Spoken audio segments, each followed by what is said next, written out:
He should have kept riding. That was the truth he would confess later, because stopping that night would cost him his land, his name, and the grave, quiet life he'd built to survive.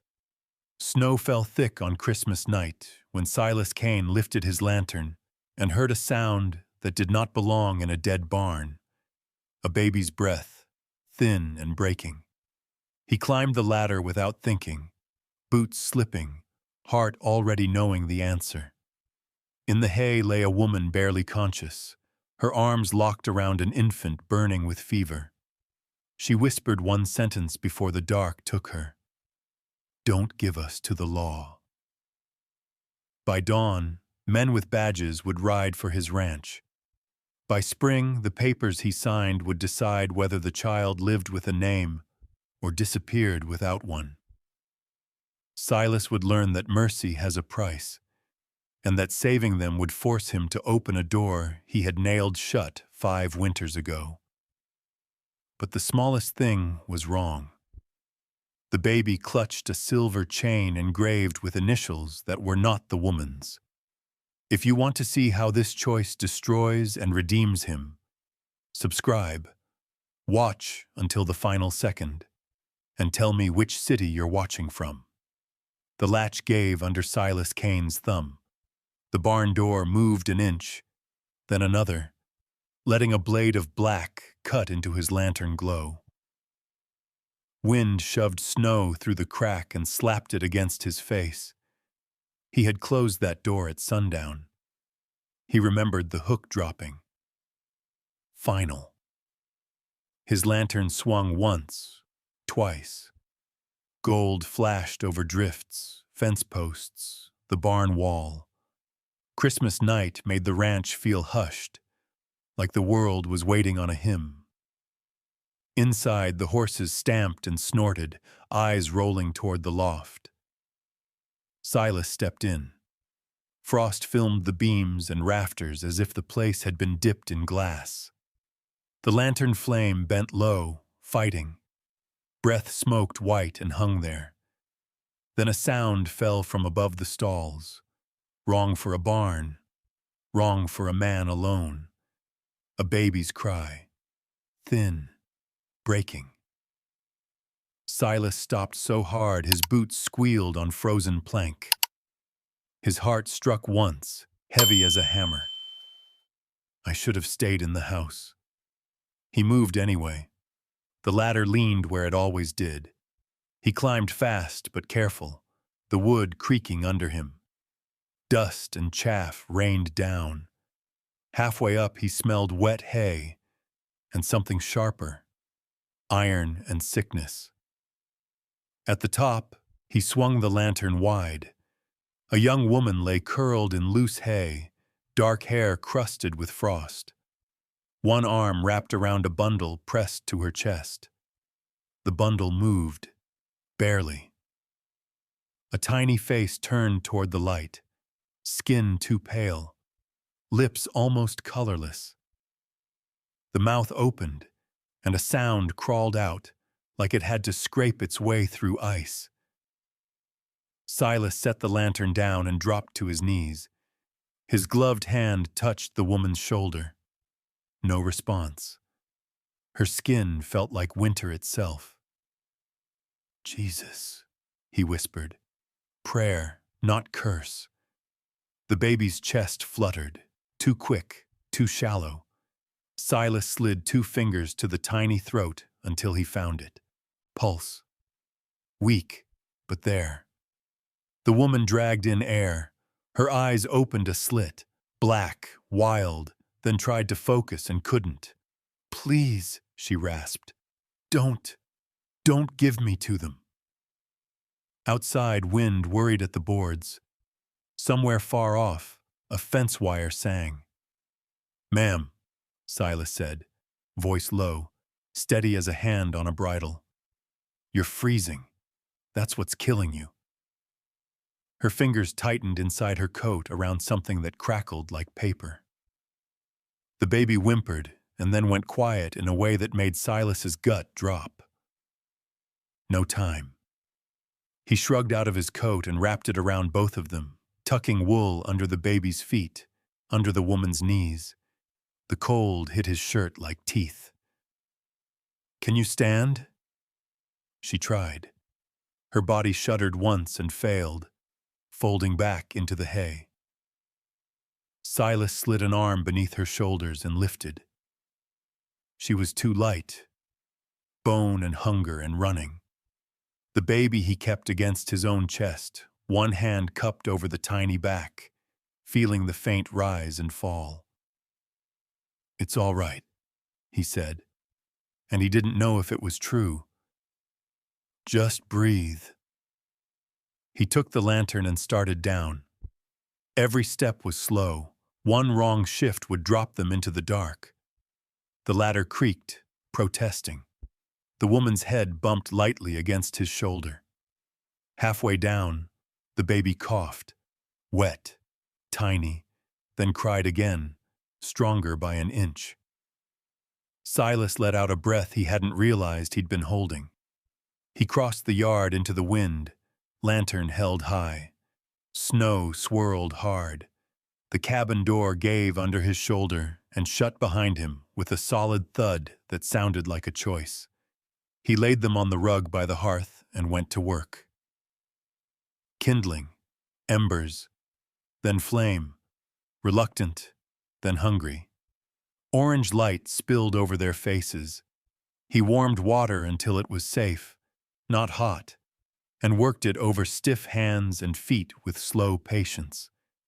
He stripped wet layers with respectful efficiency, eyes where they needed to be and nowhere else. He wrapped the baby in dry wool, then held her close, letting his own heat do what fire couldn't. "Easy, sweetheart," he murmured. "You're safe." The baby's eyes opened, gray in the firelight, and fixed on him as if deciding whether to trust. Her tiny fist clenched in his shirt and wouldn't let go. Outside, the storm pressed against the cabin like a living thing. A gust struck the wall. The window pane rattled. Then another sound threaded through the wind, faint but real. Hooves, far off, muffled by snow, closer, then fading, as if the rider turned and circled. Silas's head came up. His hand hovered over the poker by the hearth. The baby's eyes tracked him. He stood quiet as a man in church and crossed to the door. Bolt. Then the second latch. He checked them both again because his hands needed something to do that wasn't shaking. When he turned back, the woman's eyes were open, wide, dark, full of terror older than the storm. She tried to sit. Couldn't. Her gaze snapped to the baby in his arms. "Rosie," she breathed, like the name was the last thing she owned. Where is—" "Here," Silas said. "She's here, warming up." The baby fussed, hungry and alive. Silas shifted her closer, and the crying eased into a whimper. The woman swallowed. Her eyes did not leave the child. "My name is—" she tried, voice cracked raw. "Evelyn Marlowe." Silas watched her hands. They trembled. One wrist bore a raw red mark like a bruise rubbed too hard. Rope or iron, he couldn't tell, but it wasn't honest work. Evelyn's gaze flicked to the window, then the door, then back to the baby, as if she expected the dark to grow teeth and come in. "Please," she whispered again. "Don't let them take her." Silas looked down at the baby's face, softening, eyes half-lidded, breath still quick but steady. The child's fingers curled against his shirt like an anchor. He had not held a baby in 5 years. "I swore I never would again." His throat tightened like someone had drawn a cinch strap inside him. "Ma'am," he said, steel under the gentleness now. No one's taking anybody tonight. Outside, snow hissed against the door, steady as whispers. Silas fed another log into the fire and watched the flames rise. Light climbed the cabin walls, found corners that had been dark too long. The baby's eyes closed as warmth sank in. Evelyn's shoulders dropped by a fraction, as if her bones wanted to believe him even if her fear wouldn't. Silas stayed between them and the door without thinking about it. And somewhere between a storm and a prayer, Christmas held its breath, waiting to see what kind of man he'd be when the knocking finally came. The fire settled into a steady burn, no longer snapping, just breathing. Silas fed it small pieces, careful not to let the heat rush too fast. Outside, the wind worried the eaves, but it had lost its teeth. Snow slid down the roof in soft sighs. Evelyn lay on the rug, wrapped now in blankets that smelled of wood smoke and old soap. Her eyes stayed open, tracking the room in quick, measuring glances. Every sound pulled her tight again. She did not sleep. She did not dare. Rosie slept. Not the brittle stillness from before, but a deeper rest. Her mouth hung open just enough to show breath moving in and out. Color had crept back into her cheeks, faint as dawn. Silas kept one hand on her back anyway, feeling each rise and fall, counting without meaning to. When the baby stirred, Evelyn was awake before the sound left her throat. "Easy," Silas said, more to the night than to either of them. He shifted Rosie, rocking slow, a rhythm learned without lessons. The baby fussed, then settled, her fingers catching again in his shirt, as if she had tied herself there. Evelyn watched that with something like pain. You can put her down," she said. The words were polite. Her hands told another story, tightening in the blanket. "She's warmer like this," Silas replied. He did not argue. He simply stayed where he was. Evelyn nodded once. She swallowed. Her lips were cracked now, bleeding at one corner. Silas poured broth into a tin cup and knelt beside her. He slid an arm behind her shoulders, lifting her just enough. "Can you drink?" She hesitated, eyes flicking to the door, then back to Rosie. Then she took the cup with both hands. They shook. She drank anyway, slow and careful, as if afraid even warmth might betray her. "Thank you," she said, when the cup was empty. He nodded and set it aside. No words wasted. Silence filled the cabin, thick but not empty. The fire popped once. Somewhere a board settled with a tired groan. Rosie made a small sound in her sleep and pressed closer to Silas's chest. Evelyn closed her eyes for a moment. When she opened them again, there were tears there, bright and unguarded. She did not wipe them away. "I won't stay long," she said, as if the promise had been waiting for her tongue. "Just until the storm passes." Silas did not answer right away. He stood and added a log to the fire, watching it catch. The flames leaned toward the wood like something hungry. "It's winter," he said at last. "You've got a baby." Her jaw set. "I don't want charity." He turned then, meeting her eyes. "I'm offering shelter." She studied him the way she might study a door, for hinges, for traps. Her gaze lingered on his hands, scarred, steady. "Why?" she asked softly. Silas looked past her, toward the far wall where a door stood closed, always closed. "Does it matter?" he said. Evelyn did not push. She nodded once, accepting the answer she'd been given, even if it wasn't the one she wanted. Rosie stirred again, a stronger fuss this time. Evelyn shifted, reaching out, but the movement sent a shudder through her body. Her breath caught. Silas held Rosie a moment longer, letting the baby settle, then leaned forward and placed her carefully into a drawer he'd lined with blankets and set near the hearth.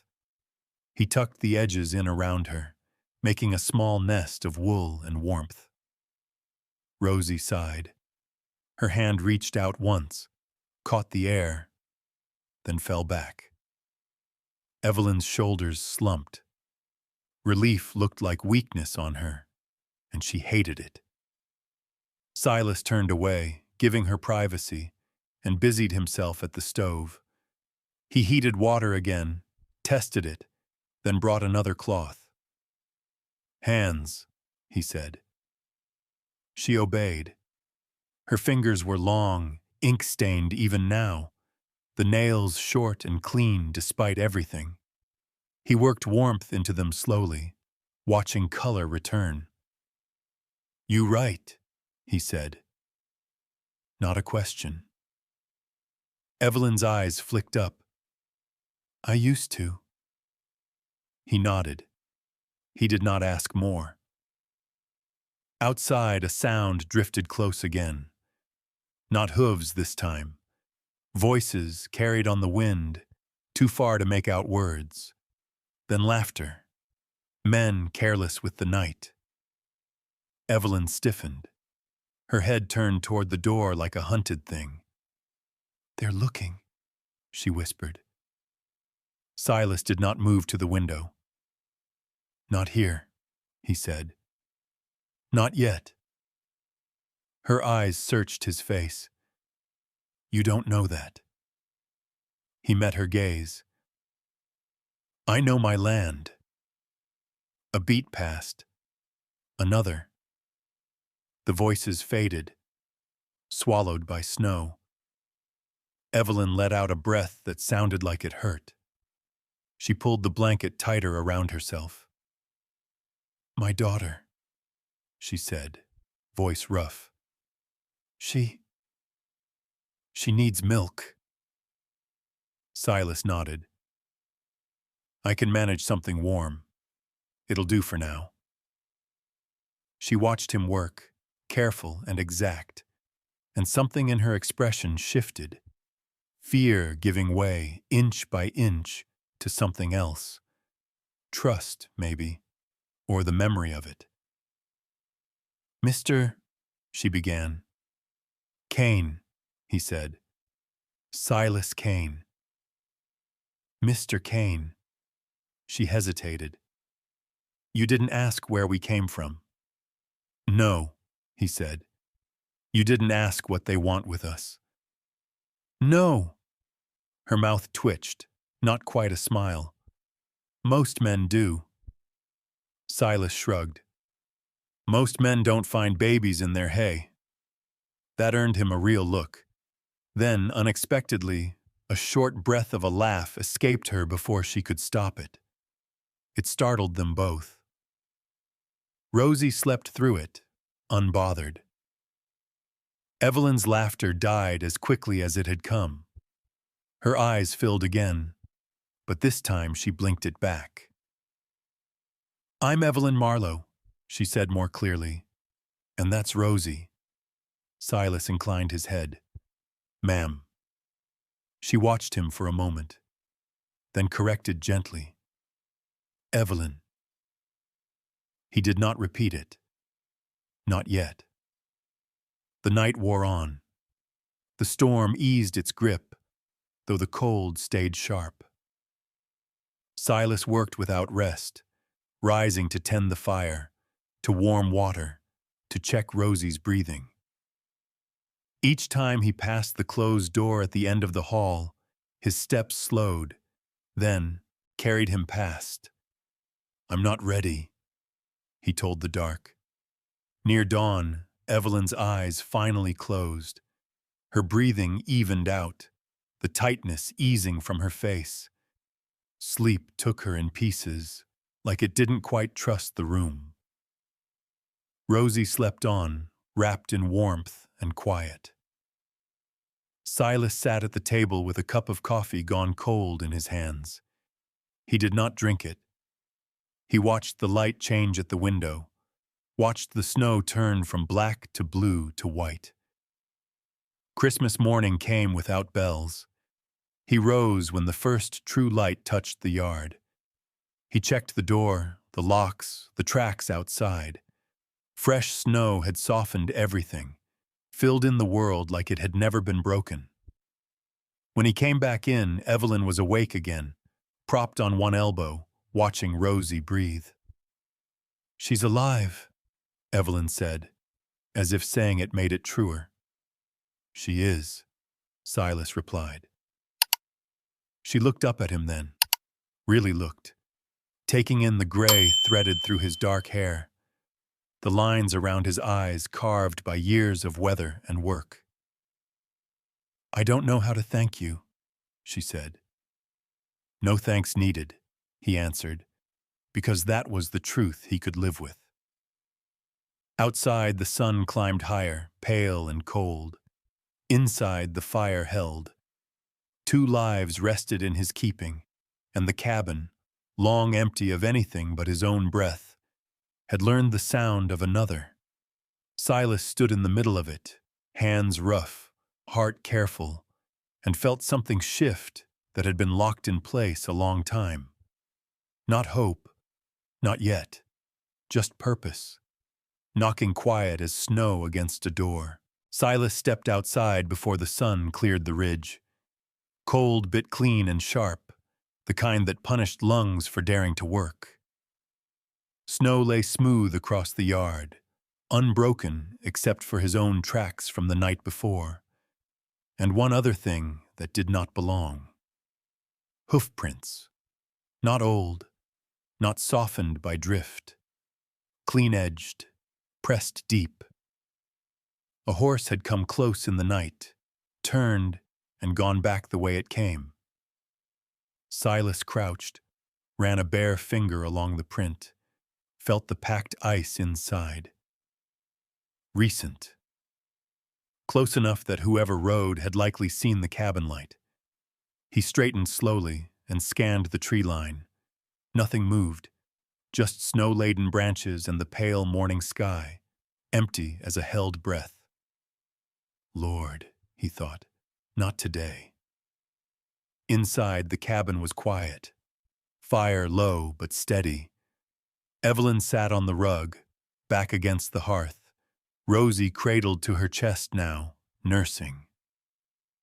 Silas turned his face away at once and busied himself with the kettle, giving her the courtesy she hadn't asked for but deserved all the same. The baby fed with small, determined sounds, life insisting on itself. Evelyn finished and settled Rosie against her shoulder, patting gently. The baby burped, then sagged into sleep again. Evelyn smiled down at her, small, private, and gone almost as soon as it appeared. "She does that," Evelyn said softly. "Like she's afraid if she smiles too long, it'll be taken." Silas poured coffee into a cup and slid it across the table without comment. Evelyn wrapped both hands around it, letting the heat sink in. "You don't have to keep watching her," she said. "I can I know," Silas replied. He leaned against the counter, arms crossed. "I will anyway." She looked at him then, really looked, at the way his eyes kept drifting to the door, at the stiffness in his shoulders that hadn't eased with daylight.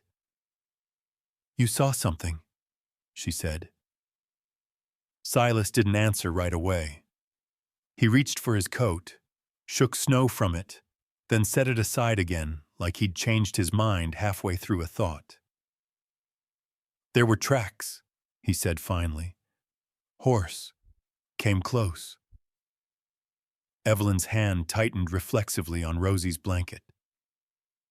"They won't come in daylight," she said, more hope than knowledge. "Not yet." Silas studied her face. "Who are they?" She looked down at the baby, smoothing a curl of hair away from Rosie's forehead. Her fingers lingered there longer than needed. "Men who believe paper matters more than breath," she said. That was not an answer, but it was enough. Silas nodded once. He did not press. He moved instead, checking the window latches, sliding a chair closer to the door without making a thing of it. The cabin shifted around the threat like a body bracing itself. Evelyn watched him do it, cataloging each quiet choice. When he finished, she reached into the inside of her coat and drew out a small bundle wrapped in cloth. Silas saw the motion and stilled. Not alarm. Attention. Evelyn hesitated, then unfolded the cloth just enough to reveal folded papers, edges worn, ink smudged from being handled too often. "I won't show you," she said. "Not yet." "I didn't ask," Silas replied. She nodded, grateful and unsettled all at once. She rewrapped the papers and tucked them away again, deeper this time, against her ribs. Outside, the wind shifted. Snow whispered along the eaves. There was a knock at the door. Not loud, not urgent, just firm enough to carry. Evelyn froze. Rosie stirred, sensing it, a soft whine starting in her throat. Silas moved first. He crossed the room in 3 quiet strides and placed himself squarely between Evelyn and the door. He did not reach for the latch. "Who's there?" he called. A pause. Then a man's voice, pleasant and practiced. "Morning, Marshal Pike. Just asking a few questions." Evelyn's breath caught. Her eyes flew to Silas's face. He did not look back at her. He kept his gaze on the door. "What kind of questions?" Silas asked. "About a woman and a baby," Pike said easily. "Thought I'd start with the nearest ranch." Silas rested his palm flat against the wood. He could feel the cold seeping through. "Nearest town's 10 miles that way," he said. "Try there." A chuckle from the other side. "We will. But it's Christmas, Mr. Kane," Silas said. "Well, Mr. Kane," Pike replied, voice warming. "Christmas has a way of putting folks together. Thought I'd ask neighbor to neighbor." Silas smiled without humor. "I'm not your neighbor." Another pause. Boots shifted on the porch. Evelyn held Rosie tighter, rocking without thinking. The baby's eyes opened, unfocused, then closed again. "I'll be quick," Pike said.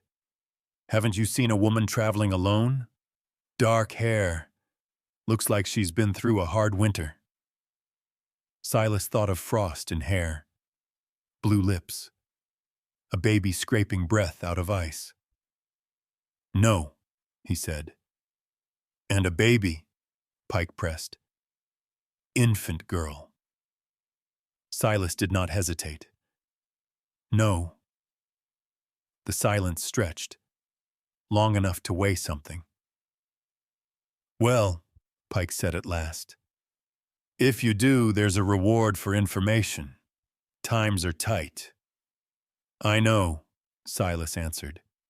A beat, then footsteps retreating. Boots creaked on porch boards, then snow crunched farther off. Evelyn did not move until the sound was gone entirely. Her knees went weak when it was, and she sat down hard on the rug. Rosie fussed at the sudden motion. Evelyn bent over her, whispering, smoothing, anchoring herself to the small weight in her arms. Silas slid the bolt into place. Then the second latch. He tested both. "That was him," Evelyn said, voice low and shaken. "That was Pike." "I figured," Silas replied. "You could have sent us away," she said. "You still can." Silas turned to face her then. His expression was calm, but his eyes were dark with something set and immovable. "Not like that," he said. She searched his face. "Why?" He exhaled through his nose. "Because I don't hand women and babies to men who knock like they own the world." That did it. Tears spilled over, sudden and unplanned.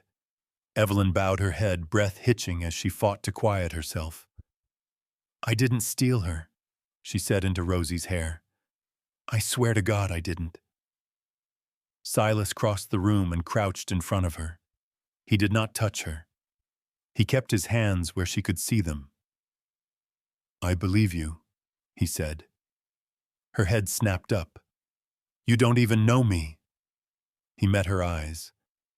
"I know a lie when I hear one." She laughed once, broken. "Then you're a better man than most."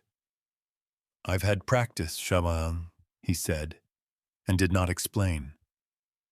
Rosie began to cry in earnest now, sharp and demanding. Evelyn shifted, trying to soothe her, but the sound didn't fade. Silas reached out, paused, waited. Evelyn nodded, and he took the baby gently, rocking slow, humming under his breath. No tune, just sound. Rosie's cries softened, then thinned, then stopped. Her hand found his shirt again and held fast. Evelyn watched, eyes wet and bright. "She trusts you," she said. Silas looked down at the baby. "She's cold no more. That's all she knows." Outside, a cloud slid over the sun, dimming the room. For a moment, the cabin felt suspended between two things: what had come knocking and what might yet arrive. Evelyn wiped her face with the heel of her hand. "If they come back," she said, "it won't be to ask." Silas nodded. "Then we'll be ready." He carried Rosie to the drawer by the hearth and laid her down, tucking the blankets in close. He lingered a second longer than necessary, watching her chest rise and fall. "I can't lose another one," he thought, and the thought scared him more than any marshal ever could. When he turned back, Evelyn was standing, unsteady but upright. "Thank you," she said, and this time it held weight. "For lying." Silas shook his head. "For choosing." She understood. He could see it in her eyes. Outside, the wind shifted again, carrying the faintest sound of distant hooves. The day had only just begun. The day settled into the cabin like a cautious guest. Light crept across the floor in pale bands, stopped at the legs of the table, and waited. The storm had moved on, but winter stayed close, pressing its face to the glass. Silas worked without announcing it. He split kindling by the stove, laid fresh water near the hearth, and swept the floor where hay had followed them in from the barn. He moved around Evelyn and Rosie as if they were fixed points, careful not to startle either one. Evelyn did not sit idle. She folded the blankets he brought, smoothed the edges, and set them back where they belonged. When her hands shook, she paused until they didn't. When Rosie stirred, Evelyn was there first, lifting her, murmuring, settling her back against her shoulder. Rosie's cry had changed.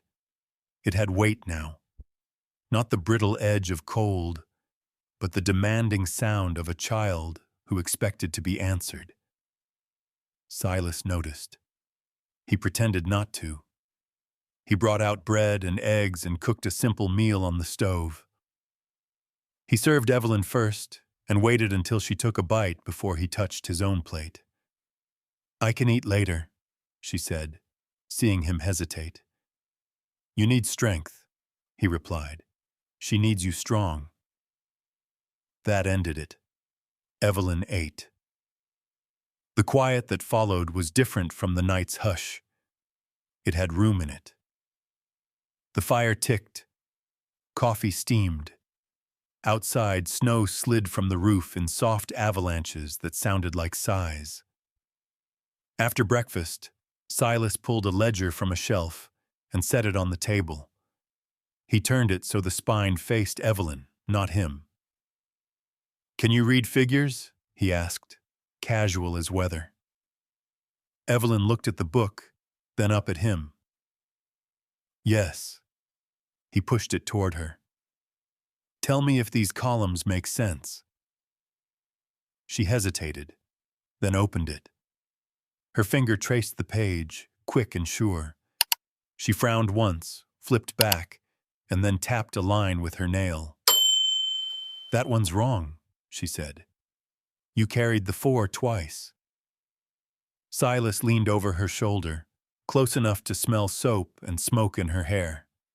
He did not touch. He read where she pointed. "You're right," he said. She closed the book carefully, as if it mattered that it be treated kindly. "You've been overpaying yourself," she added, "or underpaying the ranch." A corner of his mouth lifted. "Story of my life." She almost smiled. Rosie slept through it all, curled in the drawer by the hearth, one fist still knotted in the blanket. Silas had carved a small piece of pine while the eggs cooked. Nothing fancy, just smooth and rounded. He set it beside her when she stirred. Rosie's fingers found it, tested it, and held on. Evelyn watched that exchange with a look she did not name. Midday brought a knock that was not a knock, just a tap, then another. Polite, careful. Silas's body shifted before his mind did. He stood, placing himself between Evelyn and the door.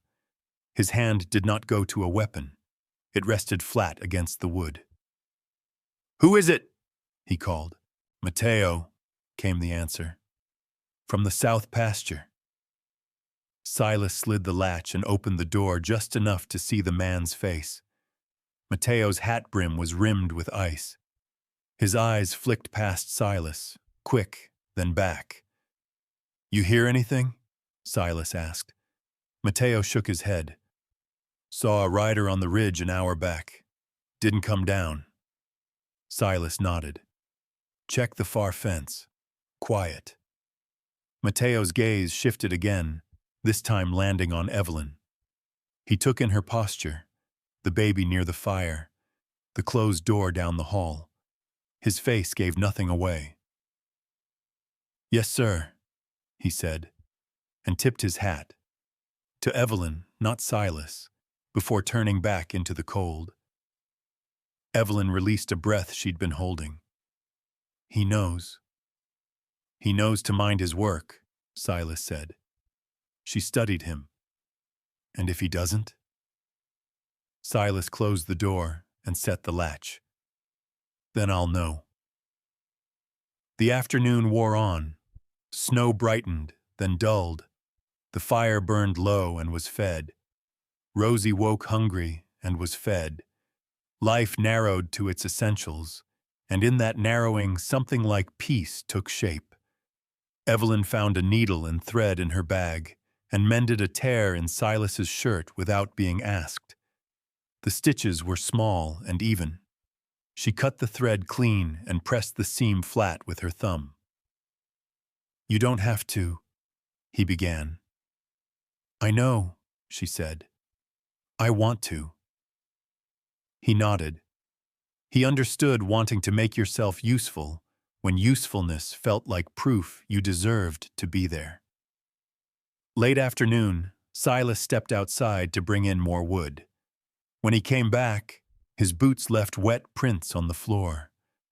He knelt to wipe them with a rag before the cold could set in. Evelyn noticed. She said nothing. As dusk gathered, Silas lit the lamp and drew the curtains. The room shrank to firelight and breath. Shadows leaned in, then pulled back. "Mr. Kane," Evelyn said quietly. He looked up. "Yes, ma'am." "You don't have to keep us," she said. "When the road's clear, I'll go." Silas set the log he was holding into the fire and watched it catch. "We'll see." Her jaw tightened. "I don't want trouble following you." "It already has," he said, and the truth of it settled between them. She hesitated, then reached into her coat. She drew out the folded papers again, held them a moment, and tucked them back away without opening them. "Those men," she said, "they think they're right." Silas's gaze did not leave the flames. Men always do. Rosie stirred, a thin whine building. Evelyn moved to lift her, but Silas was closer this time. He scooped the baby up, rocking slow, humming under his breath. No tune, just the steady sound of someone who meant to stay until the crying passed.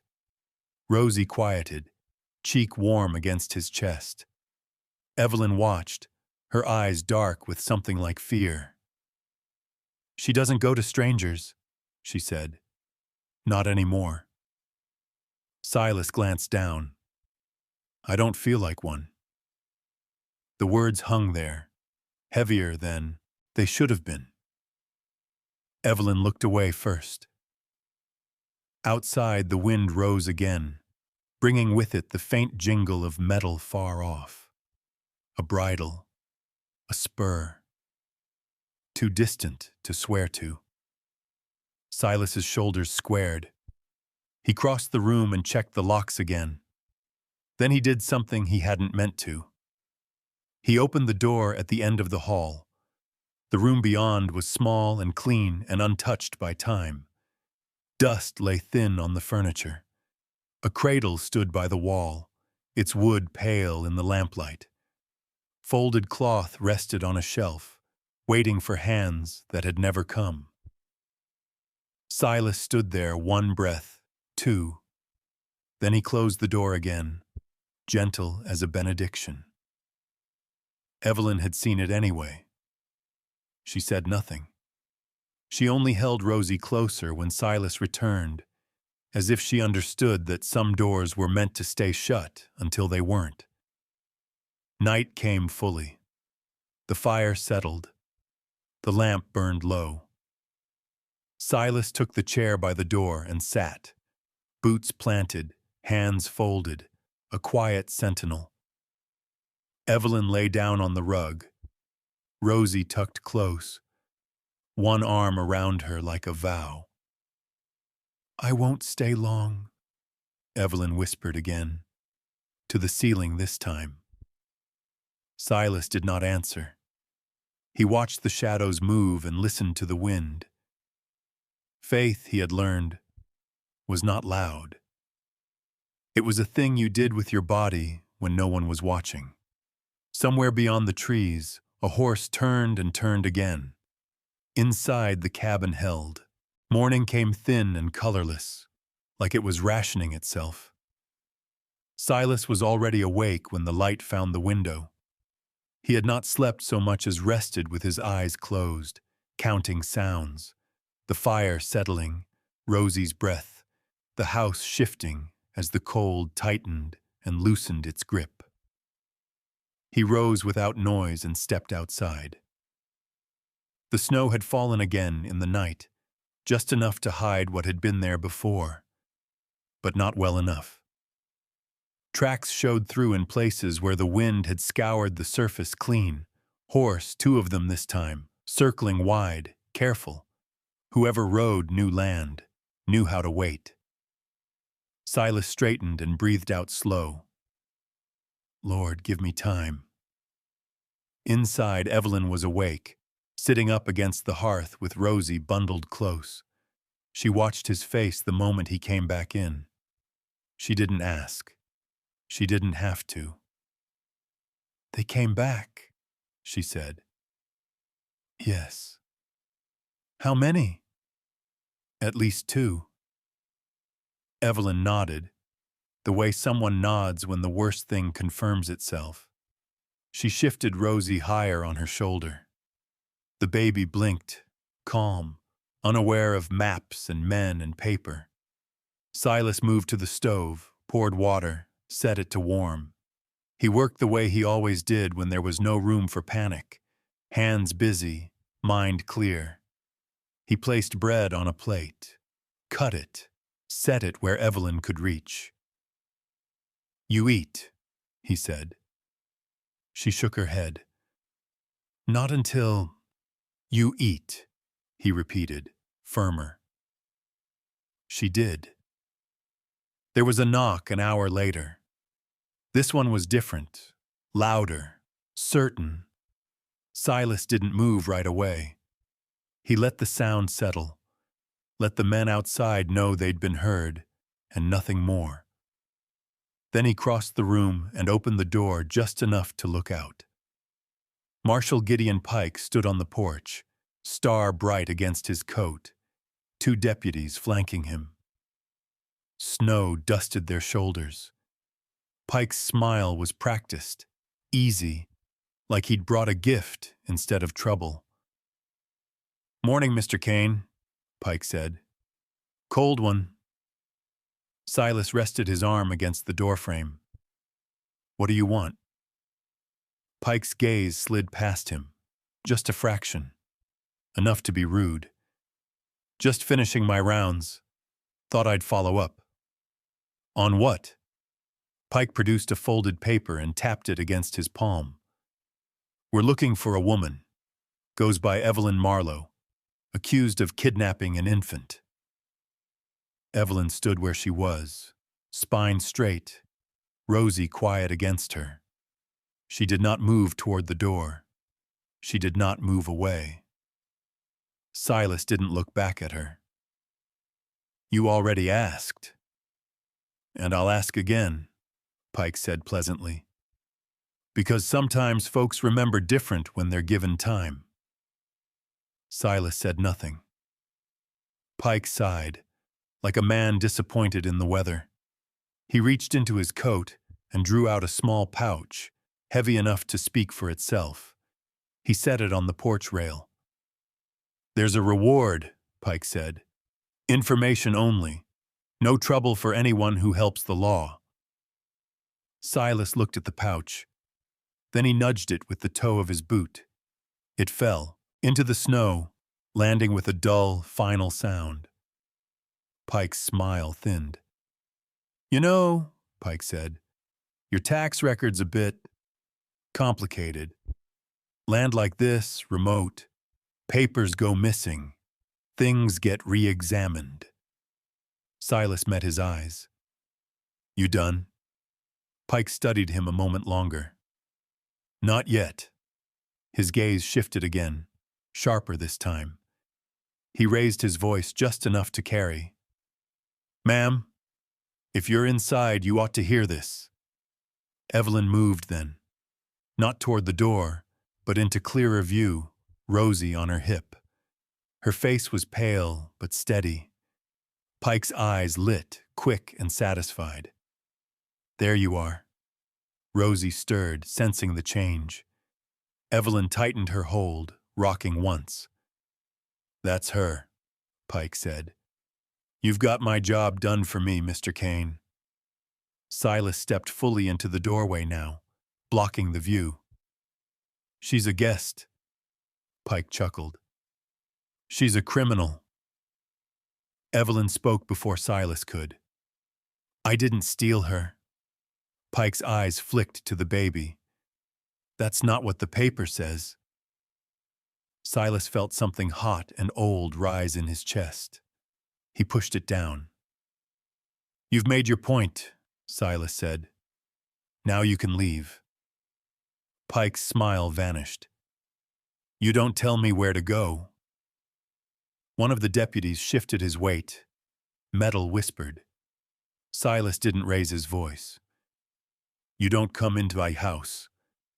Pike stepped closer. The porch boards creaked under his boots. This isn't personal, Kane. It's business. Hand her over, and you go back to your quiet life. Evelyn's breath hitched. Rosie whimpered. Silas shook his head once. No. Pike's gaze hardened. Think carefully. Silas thought of frost on hair, of a baby's breath scraping ice, of a door at the end of a hall that stayed closed because opening it once had broken him. I am, he said. The silence stretched until it had weight. Pike straightened. All right. He turned to his deputies. We'll be back. He paused at the edge of the porch and looked over his shoulder. Christmas brings out foolishness in men. Don't let it ruin you. Then they were gone, hooves crunching away, the sound lingering longer than it should have. Evelyn sank down onto the bench by the hearth, legs suddenly weak. Rosie cried now, sharp and frightened. Silas crossed the room and took the baby without asking. He held her close, rocking slow, murmuring under his breath. The crying faded, leaving only small, hiccuping breaths. Evelyn watched him with something like awe and something like fear. You shouldn't have done that, she said. I know, Silas replied. They'll come back with more men. Yes. With papers, with force. Yes. She pressed her lips together. They'll take your land.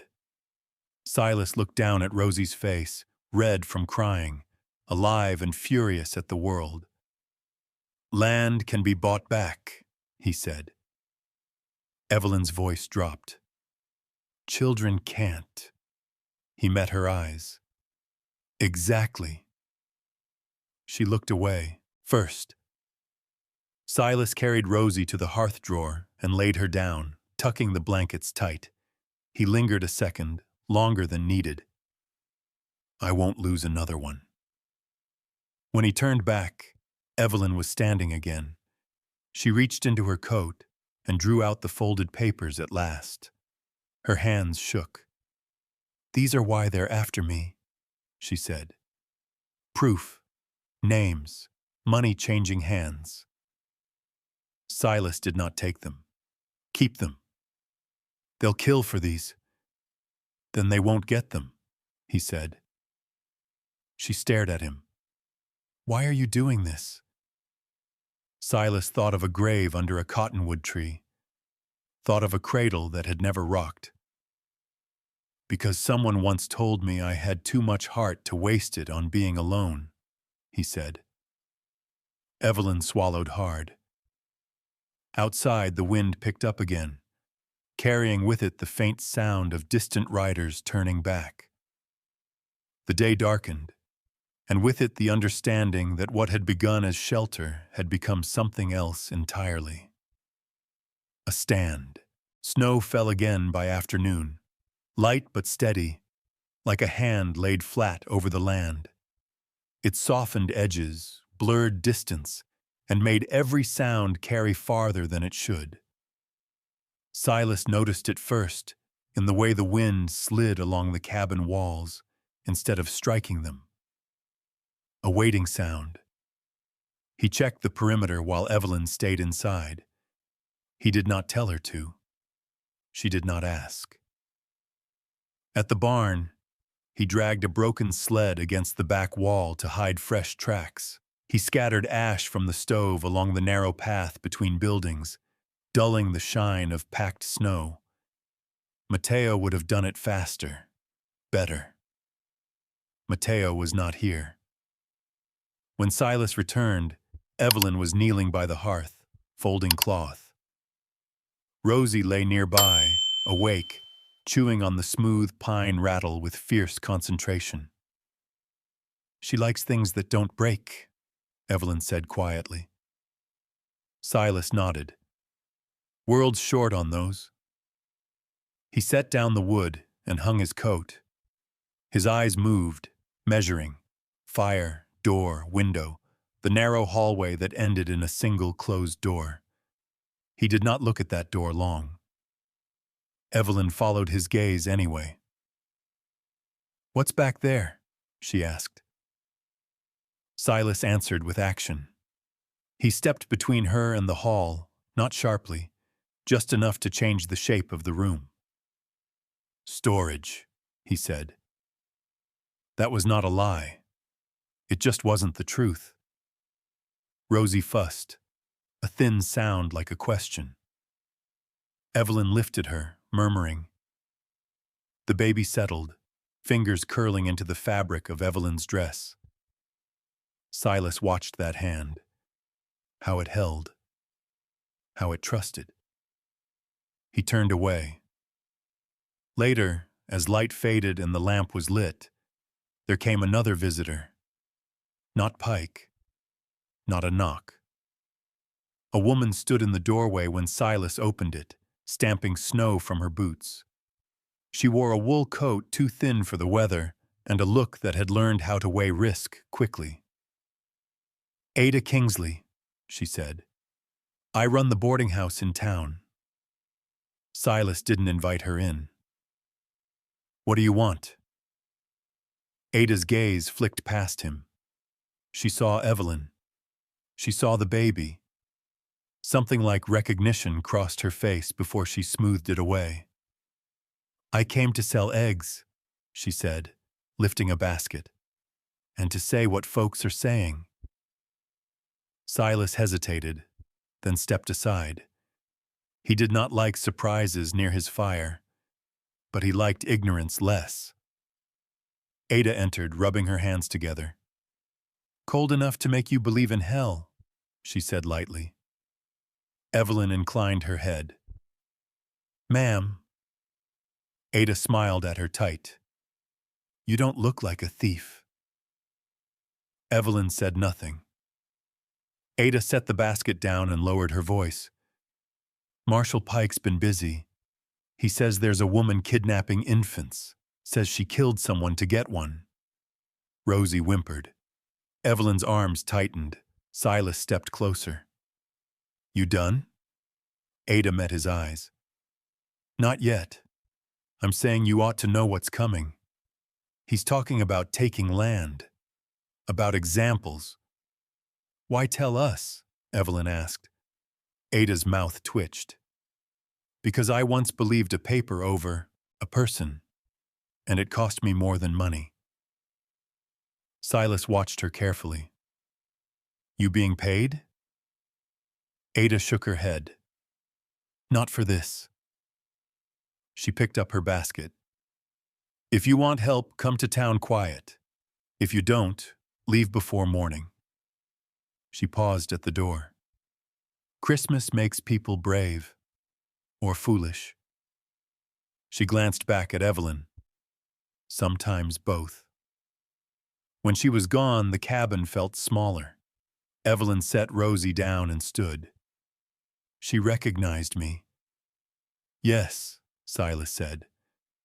"You should let me go," Evelyn said, "before they burn this place down." Silas crossed to the window and drew the curtain tighter. "They won't." She studied him. "You don't know that." "I know men like Pike," he replied. "They don't burn what they think they can take." Silence settled between them, thick and uneasy. That was when Silas did the thing he hadn't planned on doing. He went to the end of the hall and took the key from the hook. He stood there a moment, hand closed around it, the metal biting into his palm. "I shouldn't," he thought. "God knows I shouldn't." He unlocked the door. The room beyond was small and cold, air trapped in a different season. A narrow bed, a cradle, Folded cloth yellowed at the edges. Dust lay like snow where no one walked. Evelyn stopped at the threshold. She did not step in. Silas crossed the room and wiped the cradle with his sleeve, slow and deliberate. Dust rose, caught in the lamplight, then settled again. "My wife," he said, voice even. "My son." Evelyn's breath caught, sharp and quiet. She did not speak. "They didn't make it through winter," Silas continued. "After that, I kept the door closed. Seemed safer." He turned back to her. "It wasn't." Evelyn nodded once. "Nothing ever is." Rosie cried then, sudden and insistent. The sound cut through the room, alive and demanding. Silas looked down the hall, looked at the cradle. He carried Rosie in. He laid her down carefully, tucking the blanket around her small body. Rosie kicked once, then settled, eyes wide and curious, as if she sensed something important had happened. Evelyn stayed in the doorway, hands clenched. "Are you sure?" she asked. Silas straightened. "No." That was the truth. Night came hard and early. The fire burned steady. Outside, shadows moved that might have been trees or might not. Silas sat by the door, rifle across his knees, lamp turned low. Evelyn lay on the rug near the hearth, Rosie beside her now, close enough that Evelyn's hand could rest on her chest and feel the rise and fall. "I didn't take her," Evelyn whispered into the dark. "But I won't give her back." Silas did not answer. He listened. To the wind. To the fire. To the world pressing in. Near midnight, Rosie's breathing changed. Evelyn felt it first. Too fast. Too shallow. She sat up, panic sharp and immediate. "Silas!" He was on his feet before she finished saying his name. He knelt, placed his hand on Rosie's forehead, then pulled back at the heat. "Fever," he said. "How bad?" "Bad enough." Evelyn's voice trembled. "We have to go. Town. A doctor." Silas shook his head. Rhodes watched. Rosie whimpered, a thin, keening sound. Evelyn pressed her forehead to the baby's. "Stay with me," she whispered. "Please." Silas moved fast. He brought water, cloth, cooled it carefully. He wiped Rosie's skin, gentle and precise. "Not cold," he murmured. "Just enough." Evelyn watched his hands, steady where hers shook. "You've done this before." "Yes," he said. That was all. Outside, hooves crunched in the snow. Not close, not far. Silas paused, listening, then kept working. Evelyn looked at him, eyes bright with fear and something else. "If she dies." "She won't," Silas said. He did not raise his voice.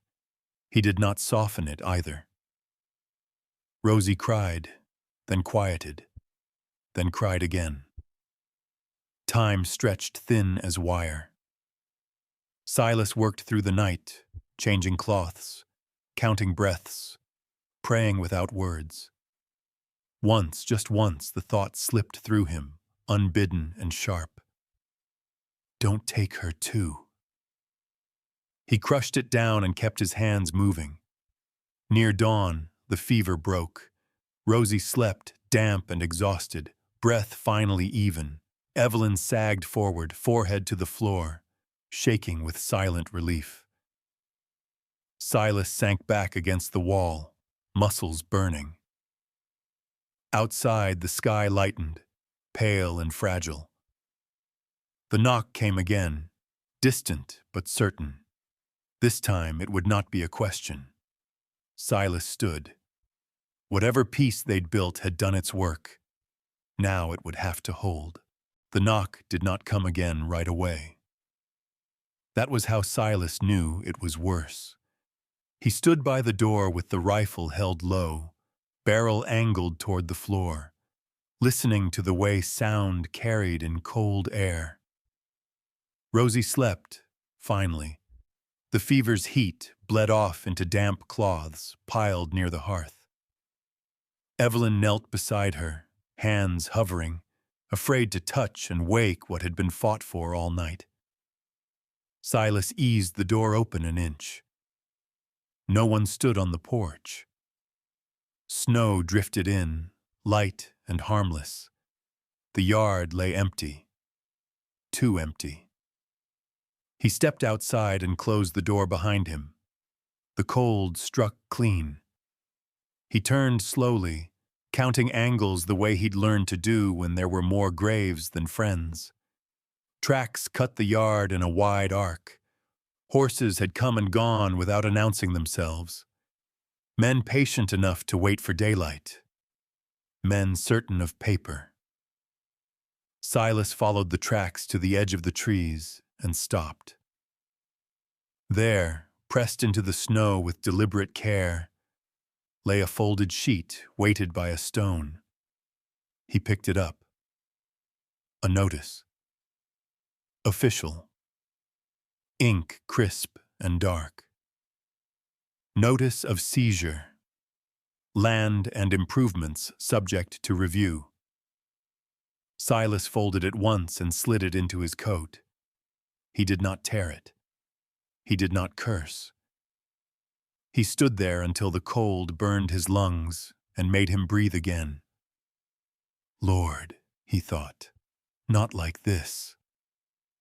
Inside, Evelyn was watching him with the kind of stillness that came from too much fear to waste on motion. They left something, she said. Yes. Is it? Yes. She nodded, accepting it the way she'd accepted hunger and night and a crying child that would not be quieted. She rose slowly, joints stiff, and crossed the room. She did not ask to see the paper. She did not need to. Rosie slept on, small mouth parted, breath finally steady. The sight of it loosened something in Evelyn's chest and tightened something else. This is my fault, she said. Silas shook his head. No. It is, she said. You didn't ask for this. He glanced at the closed door down the hall, then back to the baby. Neither did she. Evelyn swallowed. I should leave. Silas said nothing. I should go before they come back with men, she continued. Before they take your land and your house and... She broke off, breath hitching. Before I make you choose. Silas crossed to the table and set the rifle down. He did not look at her when he spoke.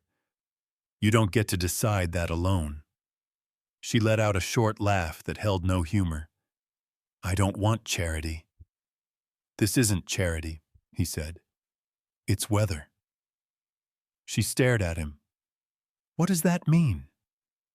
It means you don't turn someone out into winter because it's inconvenient, he replied. You don't ask the storm why it came. You just build better walls. Evelyn's gaze drifted to the hall, to the door that had been opened, then closed again. Walls break, she said. Yes, Silas agreed. They do. Silence stretched, thin and brittle. Silas moved then, not toward the door, but toward the workbench. He pulled out boards and tools and began to sand, long strokes, steady pressure. Wood dust rose and settled. The sound filled the room with something like purpose. Evelyn watched, confused. What are you doing? Fixing a thing, he said. She took a step closer. The shape took form as he worked. A cradle rail. Smooth, curved, familiar. Her breath caught. You don't have to. Silas kept sanding. I know. You said it was storage, she said, voice tight. That room. It is, he replied. It stores what I was afraid to touch.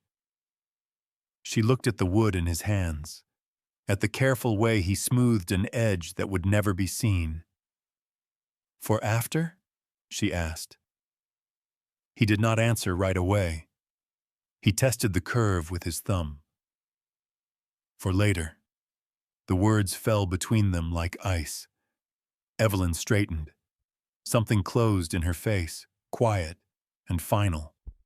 She nodded once. Then I'll be gone before later, she said. Silas looked up sharply. Evelyn, she held up a hand. Don't. She crossed the room and knelt by Rosie, lifting her gently. The baby stirred, eyes fluttering open, then closed again as Evelyn pressed her cheek to the warm skin. I won't stay and turn hope into a debt, Evelyn said. I've seen what that does to people. Silas set the wood down. That's not what this is. It is to me, she replied. You're building something that belongs to your past. I don't get to stand inside it. He stood, hands empty now. You're wrong. She shook her head. You're kind. That's different. She gathered her few things with practiced efficiency. Blankets folded, papers hidden deep, coat pulled tight. She moved like someone who had learned to leave before being asked. Rosie whimpered as the cold air touched her face. Evelyn wrapped her closer, murmuring. The sound softened. Silas watched, chest tight. He wanted to say the right thing. He did not know what it was. Rhodes watched, he said finally. You'll be seen. I'll walk until dark, she answered. Then cut east. They won't expect that. He knew she was right. That did not make it better. He picked up the cradle rail and turned it in his hands. I didn't mean it the way you heard it. She paused at the door. That's how words work, she said gently. They mean what they do when they land. She opened the door. Cold rushed in, sharp and unforgiving. Snow glittered under a thin sun. Silas stepped forward, stopping short of touching her. If you go, he said, voice low, I can't promise I'll be here when you come back. Evelyn met his eyes. I'm not coming back. That was the lie. They both knew it. She stepped out. The door closed behind her. Silas stood where he was, listening to her footsteps fade. He did not move until the sound was gone entirely. Then he did something foolish. He carried the cradle rail down the hall and leaned it against the open doorway. He stood there, staring into the room that smelled of dust and old soap and something like grief. I shouldn't have said that, he thought. I shouldn't have let her hear it that way. He turned back to the cabin just as a sound cut through the air. A cry. Not Rosie's ordinary fussing. Not hunger. Not cold. A thin, broken sound that came apart at the edges. Silas was moving before the second breath. He flung the door open. Evelyn stood in the yard, swaying, Rosie limp against her shoulder. Snow clung to Evelyn's hem. Her face was white with fear. She's burning, Evelyn said. It came back. Silas crossed the distance in 3 strides and took the baby. Rosie's skin was hot again, breath fast and shallow. "We're going back," Silas said. Evelyn shook her head, panicked. "The road is safer than this," he replied. "Now." He carried Rosie inside, laying her down by the hearth. He stripped off the outer blankets, replaced them with cool cloths. His hands were steady. His heart was not. Evelyn hovered, helpless. "I shouldn't have—" "No," Silas said. "You shouldn't have gone." The words landed, harder than he'd meant. Evelyn flinched as if struck. She stepped back, eyes dark and wounded. "Then let me finish leaving." She turned for the door. Rosie cried again, a weak, pleading sound.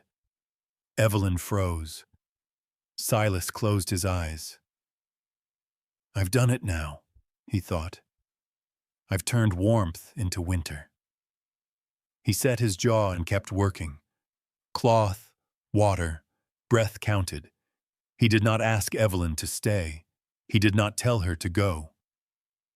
The fire cracked. The wind pressed in. Time stretched thin. Evelyn stood there a long moment. Then she turned back and knelt beside the baby.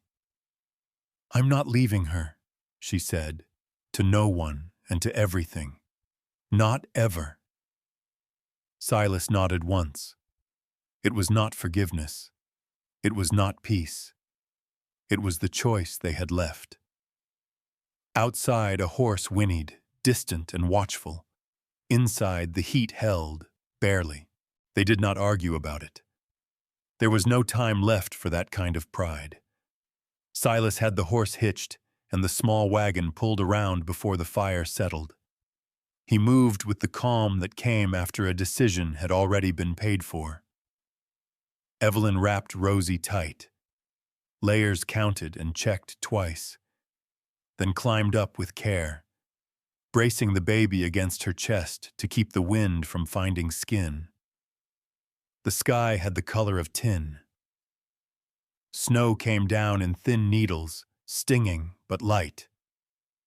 Silas took the reins and turned the team toward the south trail, the one that cut low through trees before climbing toward the road. "We won't make town," Evelyn said, voice low and steady. "Not before dark." "We don't need to," Silas replied. "We just need to get far enough to lose eyes." Rosie whimpered, a sound caught halfway between breath and cry. Evelyn felt the heat through the blanket again and closed her eyes for a heartbeat. "Stay with me," she prayed, not caring who heard. They rolled out, wheels crunching, the cabin shrinking behind them. Silas did not look back. He counted turns, landmarks half buried in snow. The wagon rocked over frozen ruts. Wind pushed at their backs, then cut sideways, sharp and searching. At the first bend, a figure stepped into view. A deputy. Rifle slung low, posture loose. Waiting. Silas pulled the reins and brought the team to a halt. The horse stamped, uneasy. "Afternoon," the deputy called. "Road's closed." "Since when?" Silas asked. "Since now." The man smiled. "Marshal's orders." Evelyn's heart kicked. She felt Rosie stir, felt the heat spike again, fierce and sudden. The baby's breathing hitched. Silas did not raise his voice. "We're heading home." The deputy's gaze slid to the bundle in Evelyn's arms. His smile thinned. "You passed home." Silas leaned forward on the bench, elbows on knees. "You're blocking a private trail." The deputy shrugged. "You can turn around." Evelyn felt panic surge, bright and blinding. She leaned forward, ready to speak, to plead, to lie. Anything. Silas laid a hand back, palm open, a quiet command. She stilled. He looked at the deputy with a farmer's patience. "You don't want this," he said. The man shifted his weight. Snow squeaked under his boot. "Orders are orders." Silas nodded once.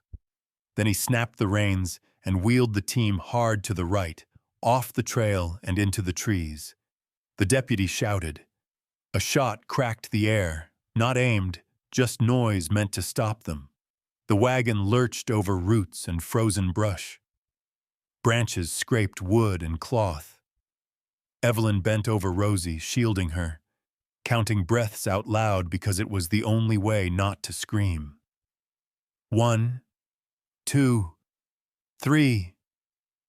Silas drove blind for a dozen heartbeats, then hauled the reins and cut left, then right, then left again. He did not slow until the sound of pursuit fell away. They stopped in a hollow where the trees bent close and the snow lay deeper, muffling everything. Silas jumped down and went to the back, checking Rosie without asking. Hot. Still too hot. "We can't keep moving," Evelyn said, voice thin.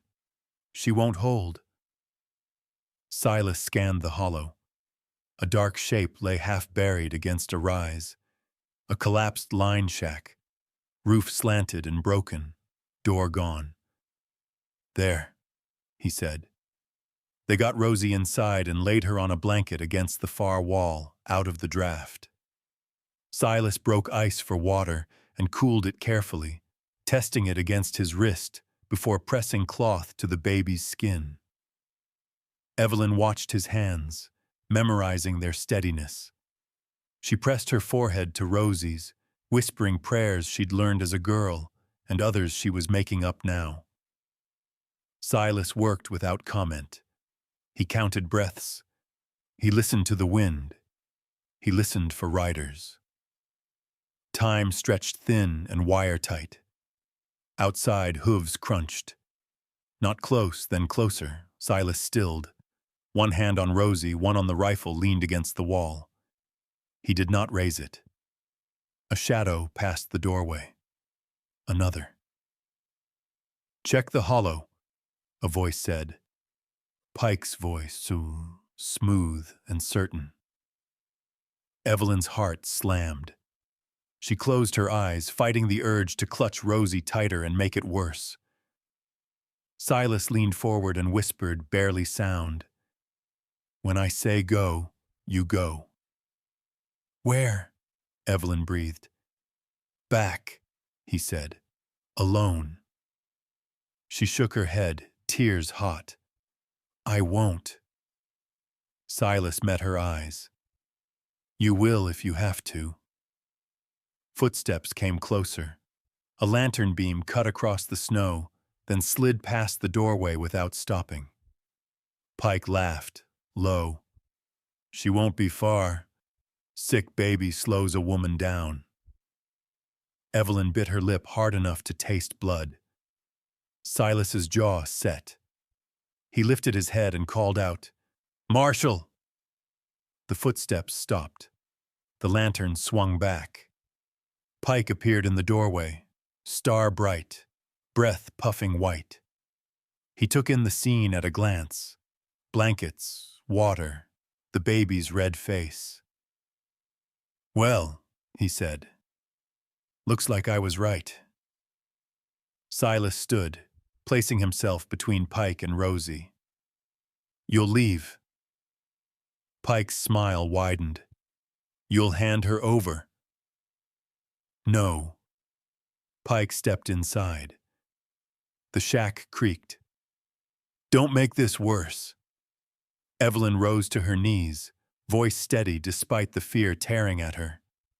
"She's burning," she said. "If you take her now, she dies." Pike glanced at the baby, then back to Silas. "That's not my concern." Silas felt something go cold and clear inside him. He lifted the rifle, not to aim, just enough to be seen. Pike's eyes flicked to it. "You won't."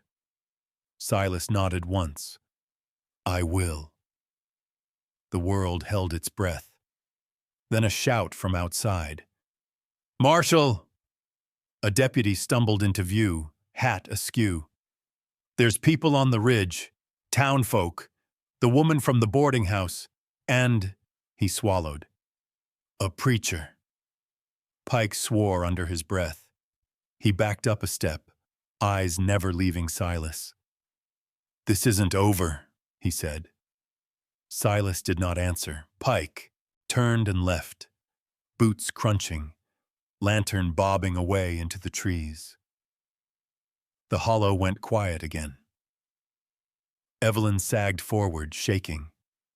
Rosie cried, thin and furious, then quieted as Silas cooled her skin and counted breaths again. Minutes passed, then more. The fever broke like a wave pulling back from shore.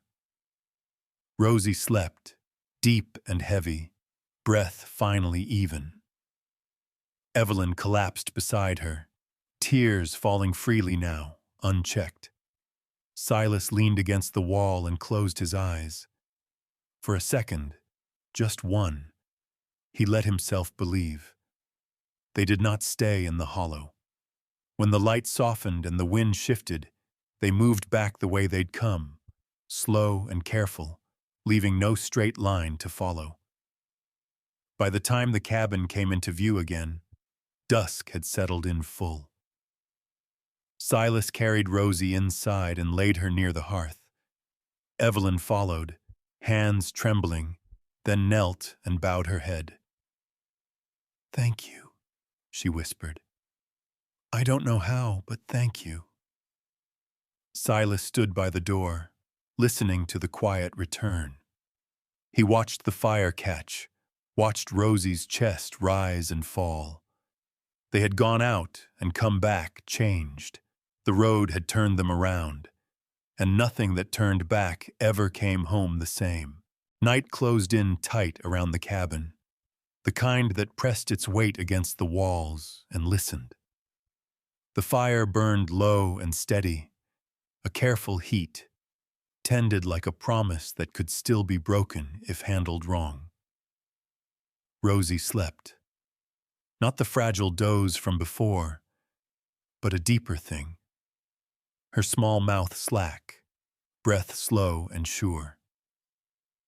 Evelyn did not move away from her. She sat on the floor with her back to the hearth, knees drawn up, hands resting lightly on the blanket, as if even touch might disturb the miracle. Silas stood at the table and cleaned his rifle, though it hadn't been fired. Habit, not need. Oil on cloth. Wipe. Check. Set aside.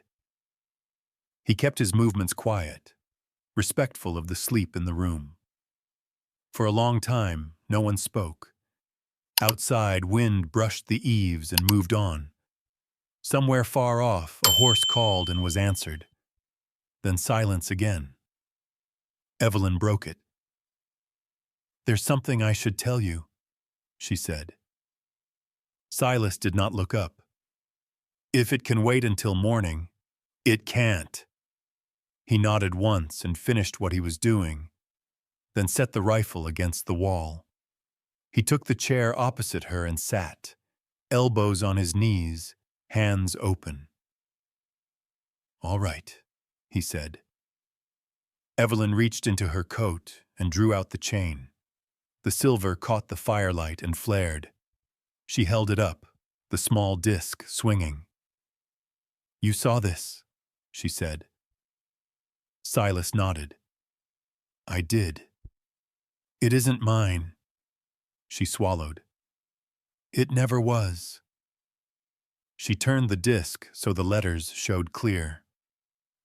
A. "I didn't give her that name," Evelyn said. "I didn't give her any name." Silas leaned forward a fraction. "Then whose is it?" Evelyn closed her eyes. When she opened them, something in her had shifted. Less fear, more resolve. "Her mother's." She reached again into her coat and this time brought out paper. Not many sheets, folded small and worn thin at the edges. She set them on the table and pushed them across. Silas did not touch them at first. "I can read," he said. "I know." He picked them up. His brow furrowed as his eyes moved, slow and careful. Figures, names, notes written in a tight hand, lines crossed and corrected. "Sums don't add," he said finally. "They were never meant to," Evelyn replied. "They were meant to look close enough." Silas's jaw tightened. "Pike." "Yes." "Bankman?" "Yes." He exhaled through his nose. "And the baby?" Evelyn folded her hands together until her knuckles whitened. Her mother worked at the bank, cleaning, filing. She saw too much and asked the wrong questions. When she came to me, because she knew I could read and write clean, I told her to go to the church, to the law. Evelyn's voice steadied. She didn't make it that far. Silas went still. "They said it was an accident," Evelyn went on. "A fall on the ice, but she'd just given birth. The child would have gone to the state, or worse." She looked at Rosie. "So I took her." "You took her," Silas repeated. "I carried her out the back door while they were still arguing over ledgers," Evelyn said. "I ran." Silas stared at the papers. "You're saying you stole a child?" "I'm saying I kept her alive." Silas looked at Rosie. The baby shifted in her sleep and made a small sound, content. "I didn't plan to keep her," Evelyn said. "I planned to get her to someone safe, family, a church, somewhere they couldn't reach. But winter came and they followed." She met his eyes. "I never meant to bring danger to your door." Silas sat back. The chair creaked. He rubbed a hand over his face, slow. "I lost a boy," he said. Evelyn's breath caught. "He lived 3 hours," Silas continued. "Long enough to open his eyes. Long enough for me to promise him things I couldn't keep." His voice stayed even, but something dark ran under it.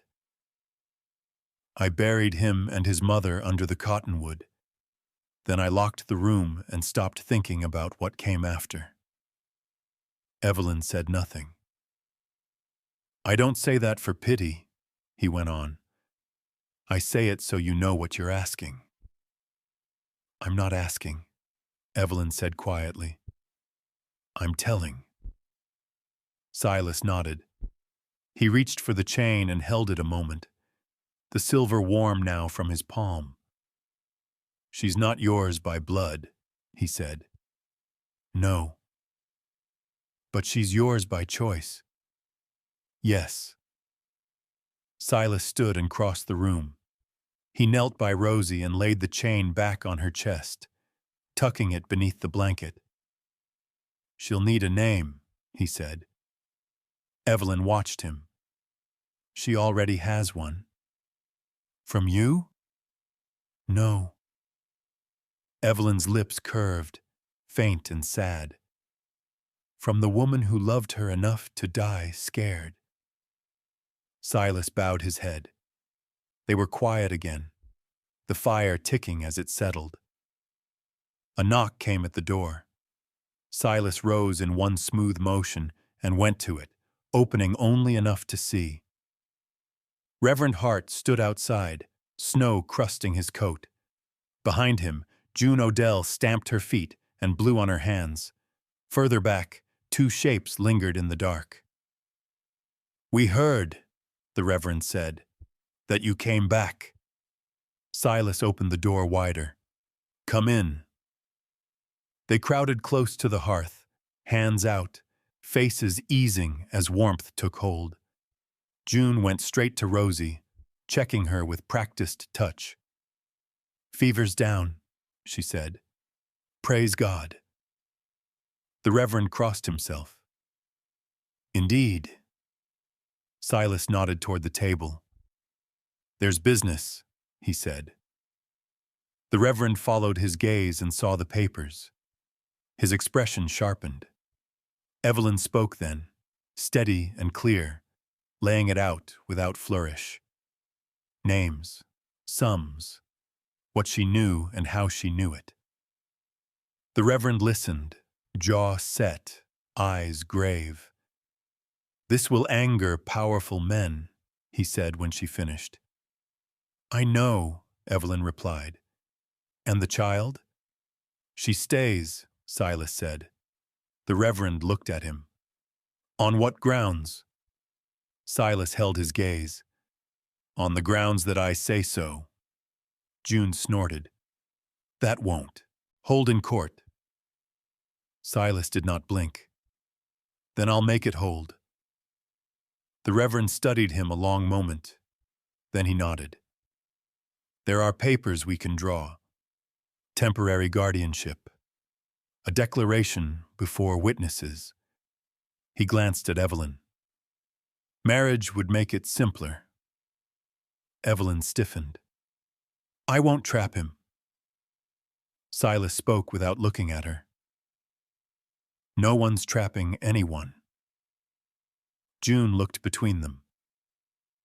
"You best be sure," she said, "because the law will come hard once Pike realizes what he's lost." Silas nodded. "Let it." The Reverend reached into his satchel. "I can write tonight." "Do it," Silas said. As the Reverend set to work, Evelyn rose and moved down the hall. She stopped before the closed door at the end, hand hovering. Silas appeared beside her. He took a key from his pocket and held it for a breath, then set it in the lock and turned it. The door opened. Dust motes rose and swam in the lamplight. A small room kept too neat, a cradle, folded cloth, a chair that had not rocked in years. Silas stepped aside. Evelyn carried Rosie in and laid her gently in the cradle. The baby sighed and settled, small fist curling around nothing at all. Evelyn straightened and met Silas's eyes. "Thank you," she said. He shook his head once. "We'll thank God if she wakes tomorrow." She smiled then, small and fierce. "She will." "I'm afraid to believe it," he thought. "I always am." Behind them, the Reverend's pen scratched on paper. Outside, the wind shifted, turning east. The night held, and for the first time since the snow had started to fall, Silas did not feel like it was closing in. Morning came pale and sharp, light slicing clean lines through the frost on the windows. The world outside looked harmless again, scrubbed white by snow, as if nothing bad had ever learned how to walk on it. Silas woke before the fire went low. Habit. He lay still a moment, listening, breathing, one small and even, one slower, steadier. Evelyn slept on the settle near the hearth, boots still on, one hand draped protectively over the edge of the cradle. Rosie lay on her back, mouth open, cheeks flushed with warmth instead of fever. Silas sat up carefully. His joints protested. He welcomed it. Pain meant time had passed. He banked the fire and stepped outside. The cold bit clean and honest. He crossed to the barn, checked the horses, then walked the fence line, counting posts. Snow had filled every track from the night before. Good. Or dangerous. Sometimes those were the same thing. When he came back, smoke already curled from the chimney. Evelyn was up, hair pinned quick and neat, moving with the quiet efficiency of someone who had learned not to waste energy. "Morning," she said. "Morning." She poured coffee, thin but hot, and handed him a cup without ceremony. He took it and nodded thanks. They drank standing, watching Rosie stir and settle again. "They'll come today," Evelyn said. "Yes." She did not ask who. He did not explain. The knock came before the coffee cooled. Not hard. Polite. A man who wanted to be invited. Silas set his cup down and went to the door. He opened it wide enough to see Marshal Pike standing on the step, hat off, smile practiced. 2 deputies flanked him, hands loose near their belts. "Mr. Kane," Pike said, "Christmas goodwill's worn thin. We need to talk." Silas stepped outside and closed the door behind him. "You can talk from there," he said. Pike's eyes flicked to the door, then back. "We have reason to believe you're harboring a wanted woman." Silas folded his arms. "You believe wrong." Pike sighed. "Let's not make this unpleasant." Behind the door, Evelyn stood still, listening. Rosie woke and made a small sound. Evelyn lifted her and held her close, whispering nonsense words, steady and low. Silas felt the sound through the wood. "You have papers," Pike went on. "I have men. This ends one way." Silas tilted his head. "You didn't come with a warrant." Pike smiled. "I didn't need to." A deputy shifted. Snow crunched. Silas looked past them toward the ridge. He saw movement there. Not law. Neighbors. Drawn by smoke, by rumor, by the smell of trouble. Good, he thought. Or dangerous. "Read them," Pike said, producing folded documents and tapping them against his palm. Silas did not take them. "You read." Pike cleared his throat and began, voice carrying. "Charges. Abduction. Theft. Interference with lawful authority." Evelyn closed her eyes on the other side of the door. She counted Rosie's breaths. When Pike finished, Silas said, "You're done." Pike's smile vanished. "Step aside."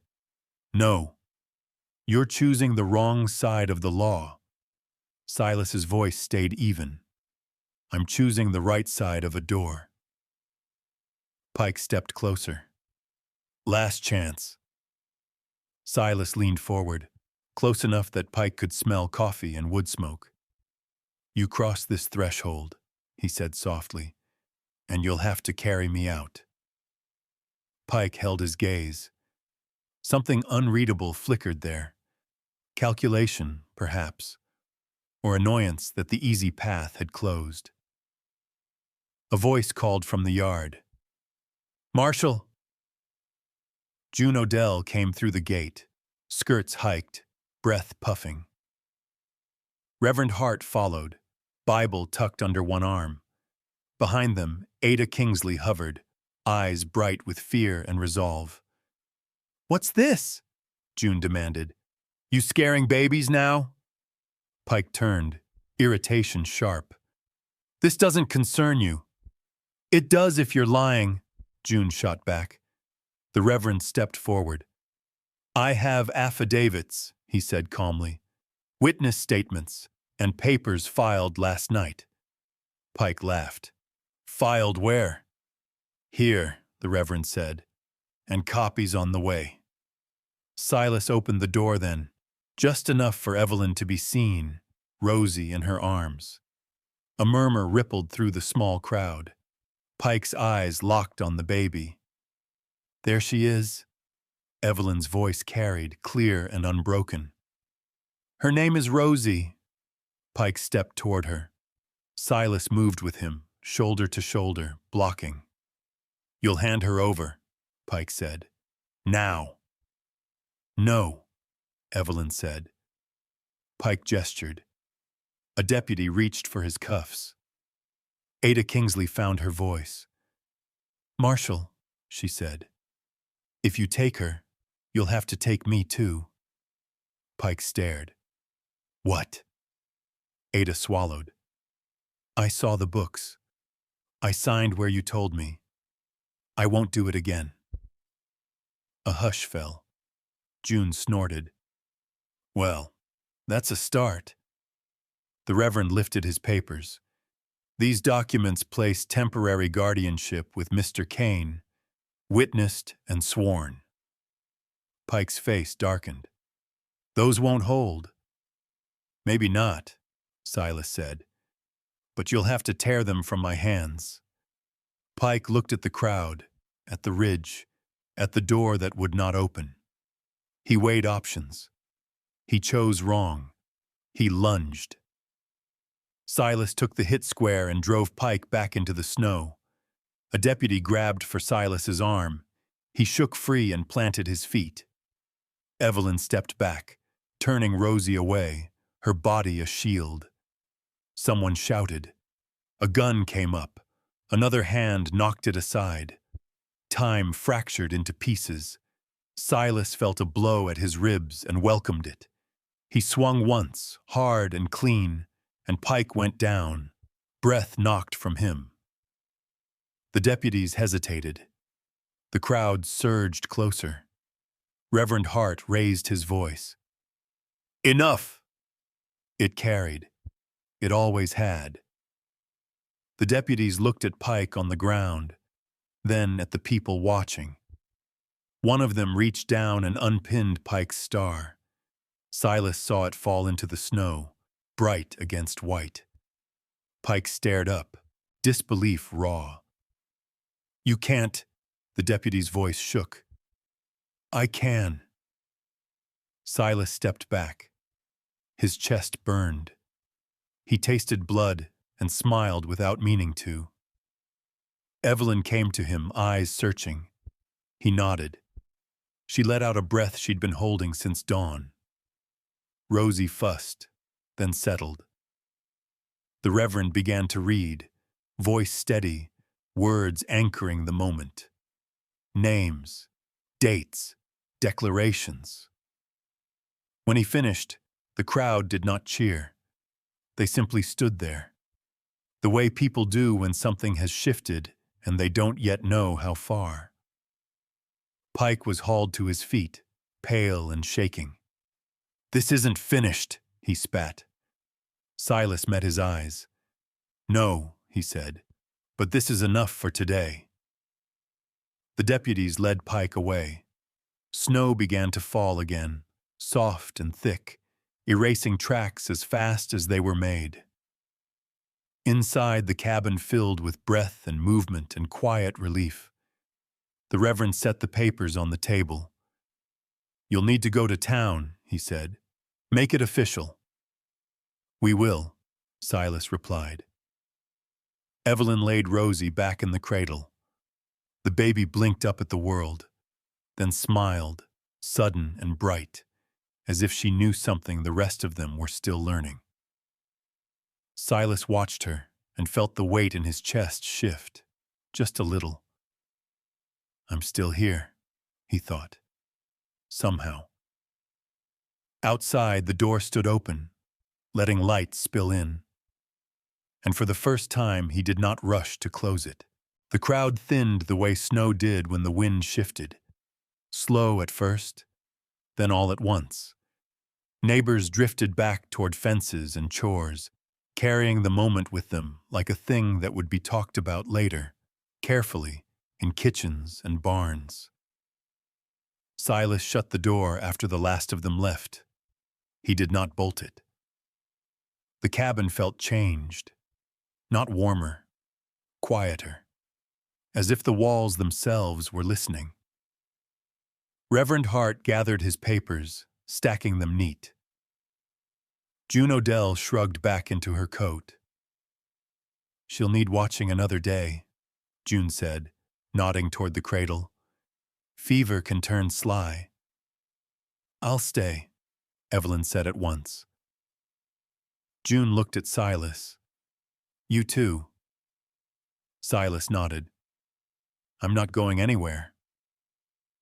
June grunted approval and headed for the door.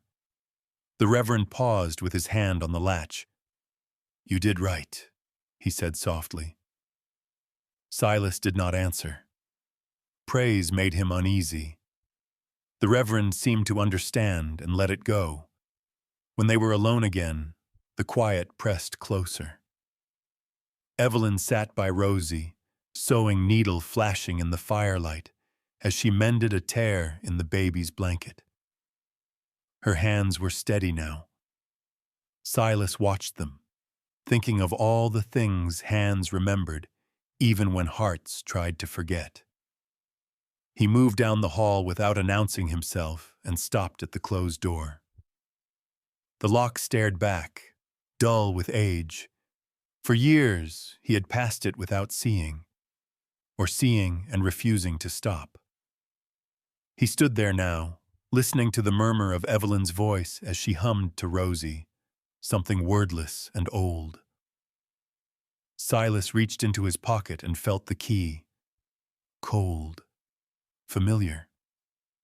He did not turn it right away. Mary's laugh flickered through his mind, bright and gone. The weight of a small body.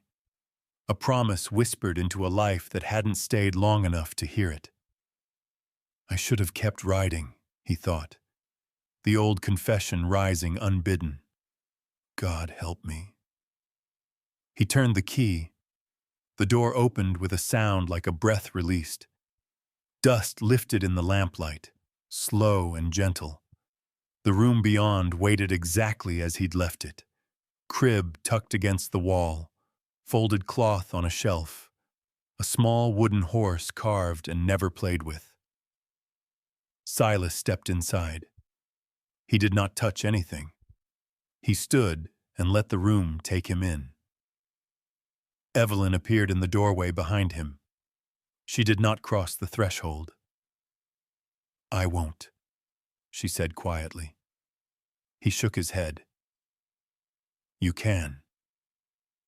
She waited. Silas went back out and lifted Rosie from the cradle with care. The baby stirred and settled, trusting. He carried her down the hall and into the room, laying her in the crib that had waited too long. Rosie sighed, one hand curling, her breath steady. Evelyn's breath caught. She covered her mouth, then lowered her hand and stepped in, slow as if approaching something wild. She knelt by the crib and touched the wood, reverent. It's all right, Silas said. It's just wood. She looked up at him, eyes wet. It's more than that. He did not disagree. They cleaned the room together. Windows opened to let in cold air and light. Cloth shaken and refolded. The past handled gently, not erased, but made room for.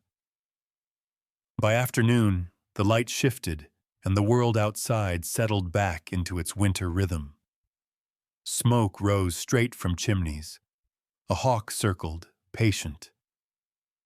Silas stood at the table as the Reverend returned, papers in hand, ink still smelling sharp. This will bind you, the Reverend said. Not forever if you choose otherwise, but for now. Silas took the pen. It felt heavy. He signed. Evelyn watched him, then took the pen herself. Her name flowed clean and sure. Rosie slept through it all. When it was done, the Reverend folded the papers and set them aside. You'll need witnesses in town, he said, and a judge who isn't in Pike's pocket. Silas nodded. We'll go when the road's clear. The Reverend smiled faintly. It rarely is. That night, the fire burned higher. Evelyn cooked with what little they had, making something out of almost nothing. They ate without hurry, listening to the wind ease. Later, when Rosie slept again, Evelyn stood by the hearth, fingers worrying the edge of her sleeve. "There's something else," she said. Silas waited. "If this goes wrong," she continued, "if they take me—" "They won't." She met his eyes. "If they do, she must stay." Silas's voice came firm. "She will. And you won't give her up." "I won't." She nodded, satisfied. "Then that's enough." They stood there, close but not touching, the space between them charged with all that had not yet been said. Sleep came in pieces. Silas woke often, listening, counting breaths, checking locks he no longer bolted. Near dawn, Rosie cried, not fear, but hunger. Evelyn rose at once, and Silas turned his back without thinking, giving her privacy. He smiled at himself for it. Morning brought clear sky and brittle cold. They packed light, papers wrapped oilcloth, food measured and rationed. The road waited. Before they left, Silas stood again at the nursery door. He did not close it. Evelyn noticed. She did not comment. They set out after noon, wagon rolling slow and steady, Rosie bundled tight. The land opened before them, wide and unforgiving, and somehow full of promise. At the first rise, Silas glanced back. The cabin sat quiet against the white, door dark and open. He did not feel the old urge to rush back and shut it. Not everything worth keeping needed a lock. The road bent toward town, toward papers and eyes and judgment, toward risk. Silas tightened the reins. Whatever came, they would meet it standing. And somewhere behind them, a room that had been sealed against grief waited with its door open, learning slowly how to be lived in again. The cabin settled into a quiet that felt earned. The fire burned low, steady, throwing a soft gold across the floorboards. Outside, snow fell again, slow and patient, as if the night itself had chosen mercy. Rosie slept in the cradle. One small hand curled around the wooden horse, breath even and sure. Silas stood at the table, folding the last of the papers and setting them away. His hands did not shake. That surprised him. Evelyn watched from the hearth, arms wrapped around herself, more for habit than cold. She had stopped listening for hoofbeats. She had stopped counting exits. The silence was different now. It stayed. Silas crossed the room and stopped in front of her. For a moment, he said nothing. He simply stood there, close enough that she could feel the warmth from him, real and solid. "I won't promise easy," he said at last. "Or safe." Evelyn nodded. "I don't need either." He reached into his pocket and held out the ring again, catching the firelight. Plain, honest, unremarkable to anyone who hadn't waited years to offer it. "This is me," he said. "What's left of me." Evelyn slipped it on without ceremony. It fit. She looked up at him, eyes bright but steady. "Then this is us," she said. Down the hall, the nursery door stood open. Silas glanced toward it, then back at Evelyn. He did not feel the old fear tighten his chest.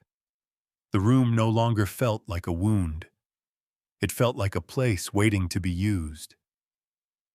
Rosie stirred and made a soft sound, half dream, half word.